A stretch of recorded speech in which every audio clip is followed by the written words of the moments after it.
कहते हैं दूसरे सुधारने से अच्छा है अपने खुद को सुधार लो। क्यों? ऐसे सोच लीजिए, ऐसे सोच लीजिए।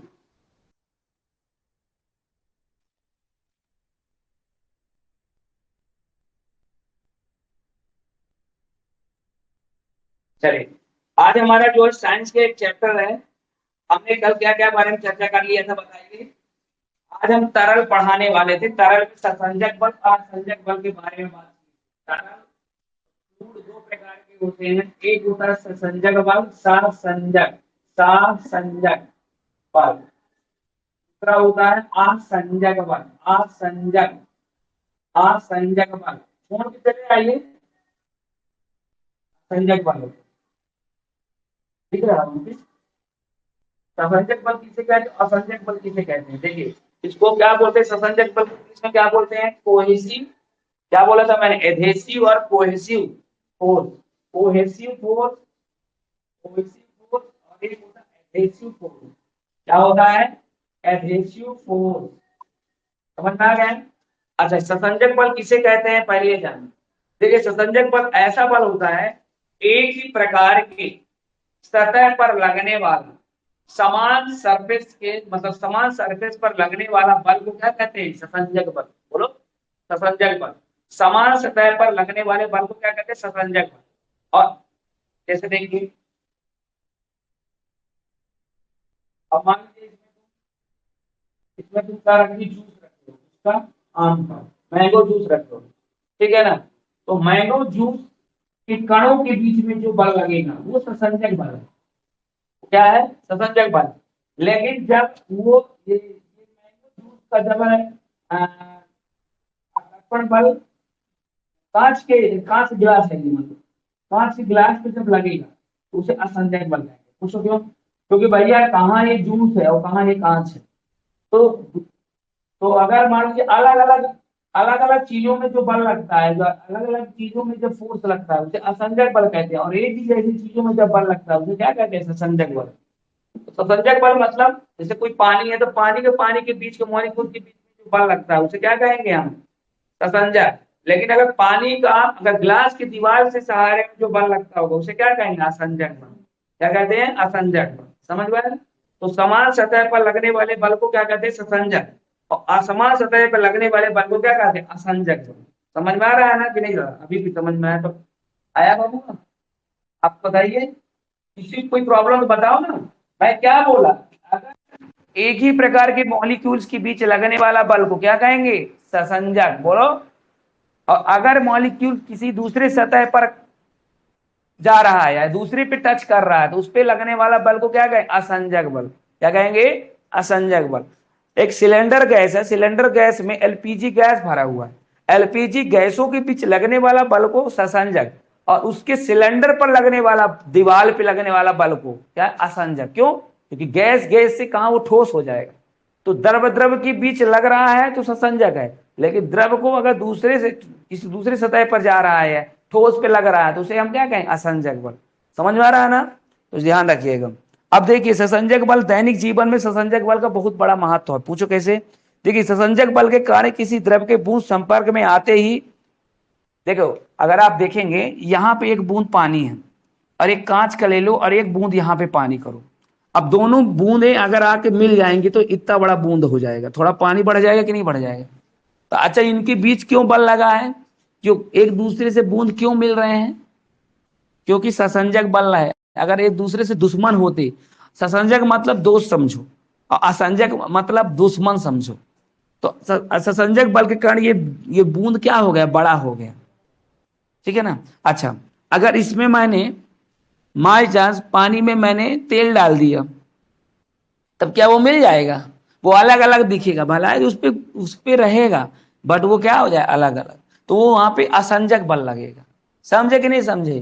तो ससंजक बल के कारण ये सारी समस्या होती है। जल से भींगी हुई दो प्लेट को अलग अलग करने के लिए जल के अणु को, हाँ, देखिए, ठोस पदार्थ एक निश्चित आकृति के होते हैं और हमेशा उसमें ससंजक बल, जो भी ठोस पदार्थ होते हैं एक ही प्रकार के पदार्थों से मिला हुआ चीजें ससंजक बल का काम करता है। क्या काम करता है? ससंजक बल। और अलग अलग चीजों से मिली हुई चीज जो असंजक बल होता है। अच्छा, ये बताइए, आपने सोचा होगा कि कभी कभी आप कांच के गिलास में पानी रखते हैं तो क्या कांच को पूरी तरह से भिगो देता है गिलास पानी? पहले जब तक रहेगा तो भिगो देगा, लेकिन हट जाएगा तो उसमें तेल अगर लगा रहेगा, वैसे तो जब तेली बर्तन रहता है उसमें देखिएगा drop drop drop drop drop रहता है, उसमें असंजक बल काम करता है। देख बबुआ का हो गया, देख यार कुछ साइकिल लेके आया था, देखिए थोड़ा सा देखिए, असंजक बल काम करता है।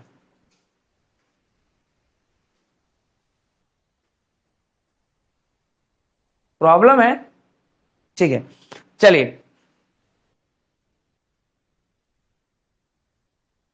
असंजक बल को हमारे जीवन में क्या महत्व है?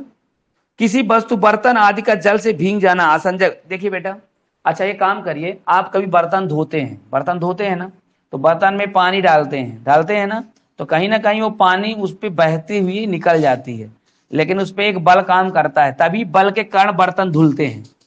नहीं बर्तन में जो लगा हुआ कीटाणु वो कैसे हटेगा? तो वो असंजक बल के कारण हो रहा है, भलाई से उसमें पानी टिकेगा नहीं। अच्छा ये बताओ, अगर मान लीजिए बर्तन और पानी से असंजक बल काम करता, चिपक जाता पानी, अब उपकाने में लगते पनिये उपकाते कि पानी हट, पानी क्यों भाग जाता, सहज भजा, क्योंकि पानी भागने के कारण वो क्या करता है कि अणुओं को बहा के ले जाता, तभी तो आपका बर्तन साफ हो जाता है। तो ध्यान अच्छे से भगवान का शुक्र गुजार करिए, कम से कम उनके बीच असंजक बल लग रहा है, ससंजक बल नहीं रहा है, चिपक जाए। जो चीजें चिपक जाती है मतलब उसमें ससंजक बल काम कर रहा है, जो चीजें नहीं चिपकती उसमें असंजक बल काम कर रहा है। समझे बात? बर्तन का धुलना भी असंजक बल के कारण हो रहा है। किसके कारण? अच्छा ब्लैक बोर्ड में मैं यहां पे मैं लिख रहा हूं, इसमें कौन सा बल काम कर रहा है, ससंजक या संजक? अरे है असंजक बल काम करता है। पूछे कैसे? यहां पे ससंजक लग रहा है, यहां पे चिपक गया, बट ये हट जा रहा बार बार, मैं उसको उपका ले रहा हूं, असंजक है। नहीं तो बबुआ मैं आज एक अक्षर ना बना पाऊं, यूं चिपक गए लो। अब कहां बन रहा है? नहीं बन रहा है। हम लोग कहा हो गए, बोले पता नहीं कहा हो गया। अरे बबुआ ससंजक बल लगा, इसलिए असंजक बल काम कर रहा, तभी तो मैं यूं यूं यूं कर ले रहा हूं, वो अब मिट जा रहा है। परमानेंट में रहता तो वो विगत कर देता, असंजक बल काम कर देता, वहां ससंजक बल काम हो जाता। असंजक बल के कारण आदमी चौक, ब्लैक बोर्ड में चौक से लिखाई हो जाती है, नहीं ना होगी। ये ना समझना वो देख के नहीं लगता, वो असंजक बल। कोई भी चीज जब मिट जा रही है या कोई भी चीज काम हो जा रहा है, इसका मतलब उसमें असंजक बल है, क्योंकि वो टेम्परेरी कनेक्शन है। परमानेंट कनेक्शन वो कभी नहीं हटेगा, हटेगा जी? समझे? वो असंजक बल हो जाएगा। पृष्ठ का भींगना भी किसके कारण हो रहा है? असंजक बल के कारण। जब किसी द्रव ठोस द्रव की असंजक बल का मान द्रव के अणु के ससंजक बल के मान से अधिक होता है, तो वह द्रव उसमें, अच्छा भींगता कब है? कोई भी चीज भींगता कब है? जब उसमें असंजक बल का मान ज्यादा हो, असंजक बल ज्यादा होगा किसी चीज में, तभी वो चीज उसमें भींगेगी। अच्छा ये बताओ, बर्तन में असंजक बल है पानी की अपेक्षा, तभी वो भींग जा रहा है बर्तन और हट जा रहा है। अच्छा चिपक जाए किसी चीज में, उसमें ससंजक बल ज्यादा हो जाता है। आज के बाद जाने रहिए, थोड़ा दिमाग बैठाइए, कुछ भी करिए, ये ससंजक असंजक बल जीवन में बहुत जरूरी है। और भी प्रश्न उत्तर में ऐसे एग्जाम्पल में पूछ देता है। अब कह देगा चौक का बोर्ड में लिखना कौन सा बल काम करता है, असंजक बल। अब आपको पता ही नहीं तब कहाँ लगाते, अब जानकारी हो गई तो कर लोगे। ठीक है चलिए, पृष्ठ तनाव पढ़ाते हैं आप। अच्छा पारे, एक पारा का नाम सुने होगे आप, पारा, पारा नाम सुनिए। पारे के अणु आपस में तो जुड़कर रहते हैं, किंतु कांच के पारा पारा नहीं चिपकता है। कांच में, कांच से पारा नहीं चिपकता है, समझ रहे हैं ना? आप देखिएगा पारा हर जगह चिपक जाएगा, लेकिन कांच में जाने के बाद चिपकता नहीं है। क्यों? ऐसा क्यों होता है? क्यों नहीं चिपकता पारा कांच में? क्योंकि पारा का संजक बल ज्यादा होता है और कांच का संजक बल कम होता है। संजक बल कम होता है, संजक बल उसका ज्यादा होता है, इसलिए पारा नहीं चिपकता है उसमें। अगर पानी जैसा हो जाए तो अलग हो जाएगी, इसलिए थोड़ा बहुत अभी कम समझ में आएगा, लेकिन धीरे धीरे समझ में आ जाएगा। पृष्ठ तनाव देखते हैं आप, सरफेस टेंशन। हो गया, इतना सारा एग्जाम्पल इनफ है। पृष्ठ तनाव, पृष्ठ तनाव किसे कहते हैं बताओ? पृष्ठ तनाव, पृष्ठ तनाव किसे कहेंगे बताइए? आपने देखा होगा सरफेस टेंशन इनसे बोलते हैं। जैसे पानी है गिलास में, और उसमें जो है ऐसे एक लेयर बन जाती है पानी भर के, हल्का चिन्ह बन जाता है। कभी कभी पानी रखिए बर्तन को ना धुलोगे तो उसमें चिन्ह आ जाता है। चाय में ज्यादातर आप देखने को मिलेगा, चाय पियोगे उसके अगल बगल चिन्ह आ जाता है। पानी में कोई पतली सी सुई डालोगे तो तैरेगी, डूब जाती है। हल्का कोई भी टुकड़ा डालोगे हल्का सा ऐसे तो उसमें चिपक ऐसे ऐसे ऊपर ही ऊपर तैरेगा, क्योंकि उसमें लेयर काम करता है। उस लेयर में एक तनाव काम करता है, उसको तनाव बोलते हैं, जिसको हम पृष्ठ तनाव कहते हैं। क्या कहते हैं? एकांक क्षेत्र पर लगने वाला किसी भी द्रव्य के अणुओं के ससंजक बल। अच्छा, ससंजक बल के कारण ही उसका स्वतंत्र पृष्ठ तनाव तनी हुई दिखाई जाती है। उसमें एक ससंजक बल काम करता है, असंजक नहीं। ससंजक बल के कारण उसकी तनाव क्या होती है, एक लेयर बन जाती है, जिसको हम क्या कहते हैं, पृष्ठ तनाव कहते हैं। तो पृष्ठ तनाव में हम ये कहते हैं कि द्रव का बाह्य पृष्ठ सदैव तना की स्थिति में रहती है और बाह्य पृष्ठ का क्षेत्रफल कम से कम रखने की प्रवृत्ति होती है। सुन लीजिए। अच्छा ये बताइए, आपने देखा होगा कि जो बर्तन जितनी छोटी होती है उसमें उतना ज्यादा जल्दी पृष्ठ तनाव रहता है, और जो बर्तन जितनी ज्यादा भारी रहती है, बड़ी रहती है, तो उसका क्षेत्रफल बड़ा होता है तो उसमें पृष्ठ तनाव कम होता है। जैसे तालाब में आप जाइए, उसका पृष्ठ तनाव कम दिखेगा, लेकिन एक बर्तन में रखी हुई पानी में पृष्ठ तनाव ज्यादा दिखता, नहीं दिखता जी। तो ध्यान रखिएगा, क्षेत्रफल एक मतलब कम से कम क्षेत्रफल में पृष्ठ तनाव ज्यादा काम करता है, नहीं करता है? करता है जी। अच्छा ये काम करिए, कभी कभी आपको एक प्रैक्टिकल करना है तो आप एक काम कर, रूमाल है, रूमाल में छिद्र होते हैं, छोटे छोटे पोर्स होते हैं, ऐसे ऐसे आप देखिए, धागा से रूमाल बना रहता है कपड़े से, हर कपड़े में छोटे छोटे छिद्र होते हैं, आपको पता होगा। चाहे ऐसे देखोगे, माइक्रोस्कोप से देखोगे तो ऐसे ही दिखेगा। अब क्या होता है, जैसे देखिए, अगर इसमें हम रूमाल बांध दिए, इसमें हम क्या कर दिए, रूमाल को क्या कर दिए, बहुत जोर से बांध दिए। बांधने के बाद इसमें फुल पानी भरा हुआ है पहले से, अब इसको उल्टा कर दिए, तो उल्टा कर देंगे तो कब पानी सब निकल जाएगा कि पानी बच जाएगा? तो इसमें हम देखेंगे कि कुछ देर तक पानी गिरेगा टप टप, इसके बाद अचानक पानी बहुत कम गिरना चालू हो जाएगा। ना कहिए एक एक ड्रॉप 2-2 मिनट में गिरेगा, फिर पानी ऑटोमेटिक रुक जाता है। ऐसा क्यों होता है? क्योंकि इस पोर में जो छिद्र होता है उनमें छोटा छोटा पानी एक लेयर बना देती है, और ये लेयर जो बनता है ये किसके कारण बनता है भैया? ये पृष्ठ तनाव के कारण, इसमें सरफेस टेंशन बल लग जाता है, जिससे पानी के कारण धीरे धीरे क्या हो जाता है, रुक जाता है। सही है? तो ये किसके कारण होता है? पृष्ठ तनाव के कारण। किसके कारण? पृष्ठ तनाव के कारण। अच्छा, पारा का पृष्ठ तनाव ज्यादा होगा कि पानी का पृष्ठ तनाव ज्यादा होगा? जो जितनी ज्यादा गाढ़ा होगा उसका पृष्ठ तनाव उतना ही ज्यादा होता है। चाय में देखो पृष्ठ तनाव ज्यादा होता है।